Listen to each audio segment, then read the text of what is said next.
Dando continuidade aos assuntos de português, vamos estudar hoje sobre um tópico de gramática que é muito importante porque gera muita confusão,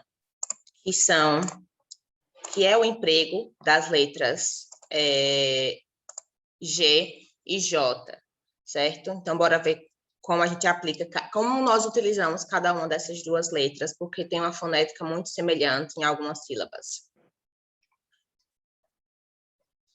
O emprego das letras G e J, como eu coloquei no slide, pode gerar dúvidas, como eu já até mencionei. E em quais casos mais se geram dúvidas a respeito da utilização de uma letra ou outra? Em sílabas como G e G, G, são homófonas, ou seja, elas apresentam o mesmo som. E por apresentarem o mesmo som, quando a gente pensa na escrita, que está vinculada à fala e à escuta da língua portuguesa, a gente pode cometer erros ao trocar uma letra pela outra, justamente porque o som é muito parecido. Nesse caso, o som é igual, certo? Então, veja só, o que acontece? A letra G e a letra J, elas vão assumir o mesmo som, o mesmo fonema, quando elas vêm antes da letra E e da letra I. E aí onde ocorrem as maiores confusões da utilização do G e do J. E aí, como é que a gente faz para saber qual das duas utiliza? Na determinação da língua portuguesa, pensando na gramática da língua portuguesa mais de forma estruturada, da semântica, da construção da palavra e tudo, a gente tem que considerar a origem da palavra. De que palavra ou de que prefixo essa palavra está se derivando, para podermos identificar se vamos utilizar o G ou o J.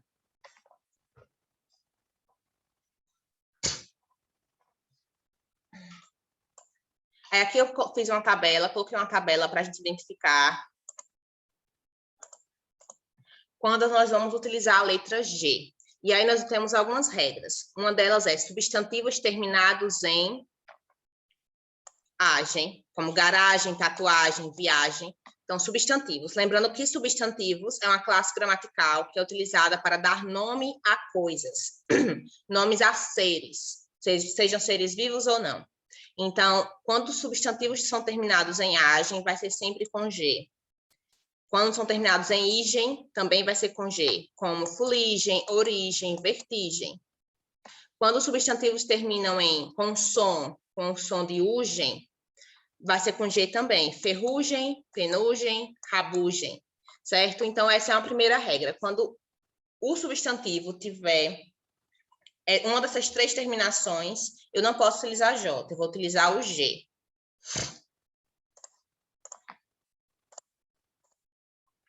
E aqui eu trouxe algumas observações também, porque há exceções. Veja só, não podemos confundir o substantivo viagem com o verbo viajar conjugado, porque a viagem é substantivo, viajar é verbo, e o verbo ele vai ser utilizado com a letra J. E aí, por exemplo, quando a gente vai conjugar se eles viajem, quando a gente vai conjugar o verbo viagem, o verbo viajar, desculpa, uma das formas vai ser a conjugação viagem, e aí ela vai ficar idêntica no som com o substantivo viagem. Mas veja só, lembre que eu disse que para a gente identificar melhor quando a gente utiliza o G ou J, temos que analisar a origem da palavra. Quando eu me refiro à viagem, eu estou me referindo ao substantivo, ao nome de um ato, de uma coisa que é feita, que é viajar. Já viajar é verbo, é uma ação. Então, quando eu me referir ao substantivo, vai ser com a letra G. Quando eu me referir ao verbo viajar, vai ser com a letra J. E outra exceção também, a palavra pagem, apesar de terminar dessa forma aqui, como está na regra da tabela anterior, ela não se aplica a regra do uso do G. Teremos que usar o J, certo? A palavra pagem é uma exceção à regra das terminações que eu mostrei no slide anterior.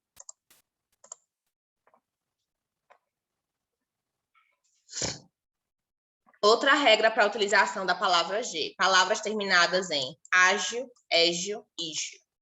Então, quando a palavra for terminada em ágil, como naufrágio, pedágio, presságio, eu vou ter que utilizar a letra G. Quando termina em égio, colégio, privilégio, sacrilégio. Terminou em égio, eu uso a letra G. Prestígio, prodígio, vestígio, também uso a letra G. Assim como ógio e úgio, relógio, refúgio. Então, aqui é a segunda regra de utilização da letra G. Palavras terminadas em ágio, égio, ígio, ógio e úgio, certo? Então, essas terminações, elas são sempre construídas, utilizadas com a letra G.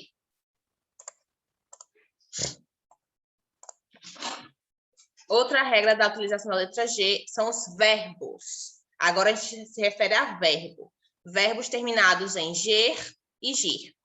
Eleger, proteger, ranger, agir, fingir, fugir. Então, verbos terminados em ger e gir, nós vamos ter como regra a utilização da letra G. Veja que o verbo viajar não termina em G ou gir, na sua forma do infinitivo.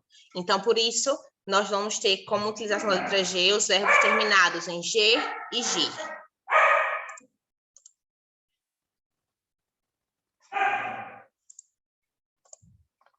Pronto, e agora, quando é que nós vamos utilizar a letra J? Além de ser usado antes das vogais A, O, U, para as sílabas já, jó, ju, coisa que não acontece com o G, então aí já é uma diferença. Quando a gente tem, eu falei no primeiro slide que a confusão maior entre G e J ocorre nas sílabas G e G. G e G, porque utilizando J, utilizando G, os fonemas vão ser os mesmos. Mas quando vem com as vogais A, O, U, isso não acontece, porque quando eu uso J, já, jó, ju, quando eu utilizo G, ga, go, gu. Totalmente diferente o som, então não tem como confundir. Mas aí quando chega na sílaba G e G, que é onde gera maior confusão com a letra G, é que a gente vai aplicar algumas regras.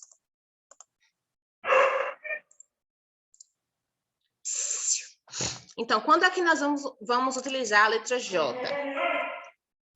Quando a gente se refere em construir sílabas com I e com E.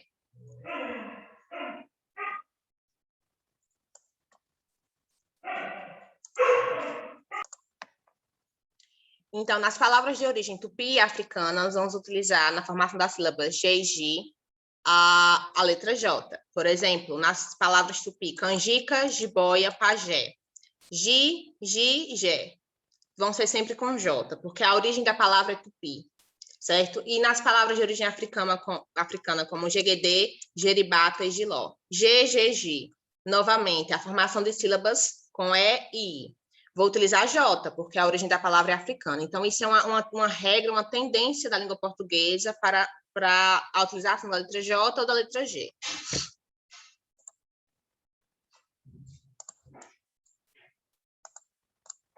Outra regra, palavras derivadas de outras palavras com J. Então, a gente segue essa tendência de, a depender da qual a palavra primitiva, a palavra que vai originar outras palavras, se for com a letra J, ela vai ser J também. Por exemplo, caranguejo, caranguejeira. Então, caranguejo forma uma sílaba com O, Jó. E a sílaba Jó não se confunde com a sílaba Gó, que é feita com G. Mas aí nós vamos ter uma derivada de caranguejo, caranguejeira. E aí de caranguejeira, nós vamos ter a sílaba usando E, G. E aí nesse caso vai ser J, porque originou da palavra caranguejo, que era com J. Por exemplo, cereja, cerejeira. Laranja, laranjeira. Loja, lojista. Varejo, varejista. Então, assim, em palavras que possuem sílabas com G ou G, que foram originárias de palavras que não são com essas sílabas, mas que foram construídas com a letra J, elas vão utilizar a letra J. Então, caranguejo, caranguejeira, cereja, cerejeira, laranja, laranjeira, loja, lojista, varejo, varejista. Então, são nesses casos que a gente confunde se é com J ou com G, porque o som é o mesmo. Nesses casos, nós não confundimos. Repetindo, por quê? Porque quando eu vou construir sílabas com O, U e A, os sons não ficam os mesmos. Já, ga. Jó, gó. jugo. Então, não tem como se confundir. Mas são nesses casos aqui que se confundem. Mas sabendo que foram originárias de palavras construídas com J, sabemos que vamos utilizar o J.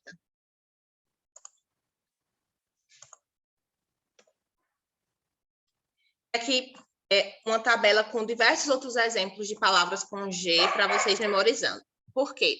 Porque, para além das regras que existem para a utilização de J ou G, o que mais nos auxilia, nos ajuda a compreendermos quando usaremos uma letra ou outra, em casos que o som é o mesmo, é nosso vocabulário, certo?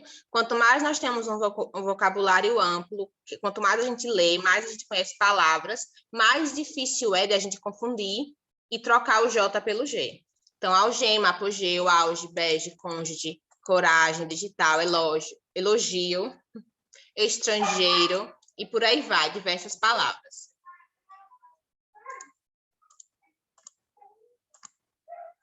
E aqui nessa tabela temos outras palavras com J. Hoje, jeans, jeca, jegue, jeito, jejuar, subjetivo, sujeira, trajeto, certo?